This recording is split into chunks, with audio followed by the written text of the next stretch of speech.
my name's Kirkpatrick, and I'm a climber, big wall climber, alpine climber type person, and I've been climbing for about 40 years. Like I started climbing when I was 5 years old, and I'm probably best known for doing things that nobody else wants to do because it's too miserable or too scary. So yeah, that's my speciality is not dying. That's what I'm good at.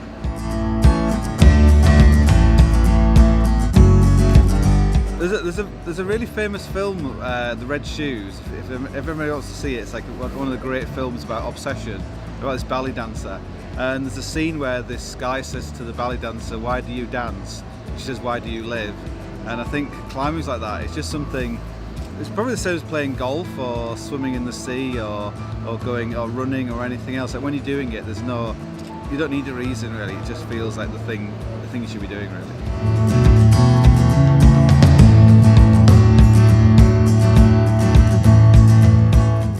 So El Capitan is one of the most beautiful bits of rock in the world. It's 1,000 meters high, so it's over like four or five times higher than the Canary Wharf Tower in London. So the scale of it's just amazing. It's overhanging, and it kind of defies kind of description really. Like every time you go there, you can't believe how big it is. Like you can't remember how amazing it is. And when you go there, it's like seeing it for the first time. And I've climbed it 31 times and soloed it and climbed it in a day and spent 17 days climbing it, and I had all these experiences, and it's just like you're kind of in love with this one piece of rock really, and every time you climb it you're learning something about yourself and testing yourself.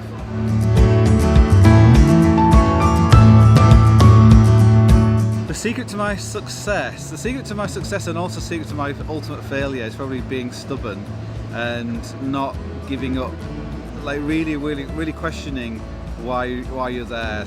So being really realistic, like yeah, I just want to climb this because I'm just like a weirdo basically, like I'm an obsessive personality, and just accept that and then just get on with it.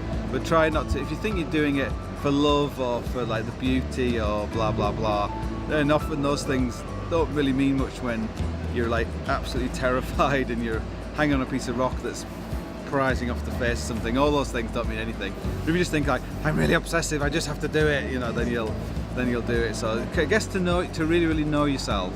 And if you climb by yourself a lot, do a lot of soloing. Like I probably spent months and months and months by myself in really scary sort of situations. And you really have to, you can't, you know, you really have to get to know yourself.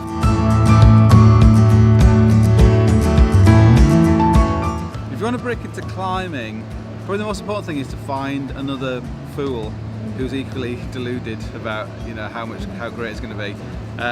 Like climbing is a really tough sport, and then it demands a lot of you physically and emotionally and everything else. And a lot of people, they try it but they're scared of heights, or they don't feel like they're getting good quick enough. But if you just, like, you know, I've been climbing for a long time, and I'm just now after 40 years thinking I'm getting pretty good at it in some aspects of it. So but it's like free. Climbing is free. You can go anywhere and you can climb. You can go to the Himalayas, you can go to the Alps, you can go on little rocks near your house, you go to a climbing wall, and it's very cheap sport to do. You don't need a lot of equipment. And like if you were really into football and you could go back to the 1969 World Cup or whatever, it'd be amazing to play in that game. But in climbing you can do that. You can have these great heroes and you can actually go and climb their routes, so that you're tapping into so much history and romance. And so it's an amazing sport, climbing, and you can do it in all different ways. Climbing on a climbing wall, climbing on a huge 1,000-meter big wall, climbing up a big snowy mountain. So it's kind of open-ended really. There's so many ways of enjoying it.